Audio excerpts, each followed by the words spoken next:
So now you have a shortcut. You could put all, say, your entertainment in one, social networking or internet radio or media or videos or anything like that in the next one.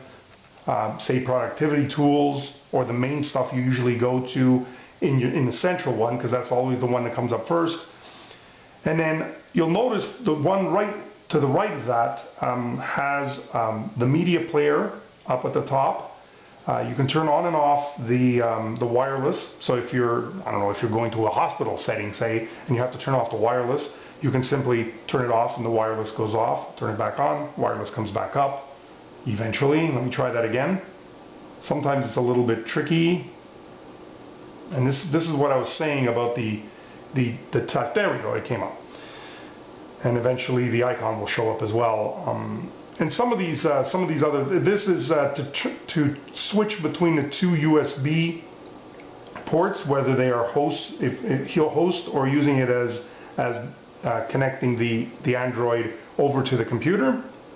This is the quick way to get to the 3 steps of the contrast, or sorry, the brightness of the screen.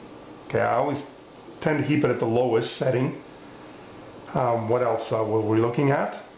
And that's it. I'm not quite 100% sure what this button does. To be honest, I really don't know. I thought it had something to do with Bluetooth, but it's not the Bluetooth icon.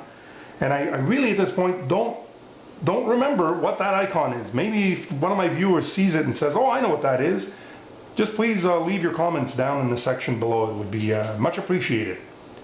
And that's it. So that, in a nutshell, is my part 3 of my review of my 7-inch Android tablet, which I purchased at Deal Extreme. And it was $199 at the time. I think the price has even dropped at this point. Now, having said that, my biggest regret with this machine is the touch sensitivity is a little bit well, irregular, let's just say. At times I touch it and it doesn't quite pick up, or if I'm say using the virtual keyboard, I mentioned the shift. The other thing too is the earphone plug is terrible. It's got this terrible static on it, and I mentioned that in parts 1 and 2, and it's worth repeating again. I would stay away from this tablet just because of that. If you don't think you're ever going to use the headphones too much, that's fine. But if you are going to be using the headphones and listening to music and watching videos and watching movies and YouTube videos and that kind of thing, you're taking a chance. Let's just put it that way. Now, normally I don't promote any specific brand or stores or anything like that. However, back when I first bought this thing, a couple of weeks after I bought it, I could have kicked myself, because there's a store called The Source by Circuit City here in Canada that was selling a Samsung 7-inch tablet, a real Samsung 7-inch tablet, for the same price as this. Obviously you would have had to pay taxes, which mine was $199, everything included. That one would have come out to about $230, taxes included. However, it would have been a Samsung. A really nice tablet. The camera on that Samsung model was a 1.3 megapixel. I'm sure the audio output would not have made the noise that this thing makes. So, all in all, I suppose I'm happy, only because I have to be. And what I mean by that is, I bought it, I have it, it works. For the most part, I'm happy with it and the use I make of it.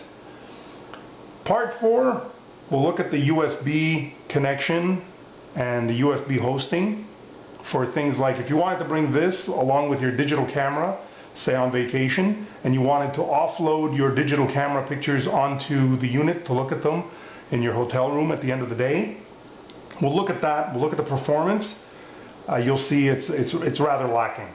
Okay, I'll just say it that way. I guess we'll also look perhaps at another facet. We'll maybe look a little bit more at the e-reader features, and I'll conclude with perhaps a few comments and words as to why you would want a tablet. Do you really need a tablet? And some of the things you should be thinking about. If you're thinking about buying a tablet and you haven't purchased one yet, and you're still kind of thinking, and you've come across this YouTube video, review of this particular tablet, I'd like it to be sort of a generic review of tablets in general. I mean, I'm reviewing this particular model, the Dropad A8, purchased at Deal Extreme, but it's available at other online retailers, and what I wanted to get at was, I don't want to particularly stick to just this particular tablet. I wanted to talk in general about Android tablets. I don't have an iPad. I don't have an iPad 2 or anything of its ilk. So it's hard for me to compare, but what I have seen of the iPads is they're much slimmer, much lighter machines, much more expensive. And in the end, yes, this unit is only 7 inches, whereas the iPad is much bigger. It gives you a lot more real estate on the screen. But again, it's a matter of cost. It's what you're willing to spend and to get into the tablet market. So that's about it for me. I hope you enjoyed this part 3, and stay tuned for part 4 coming soon.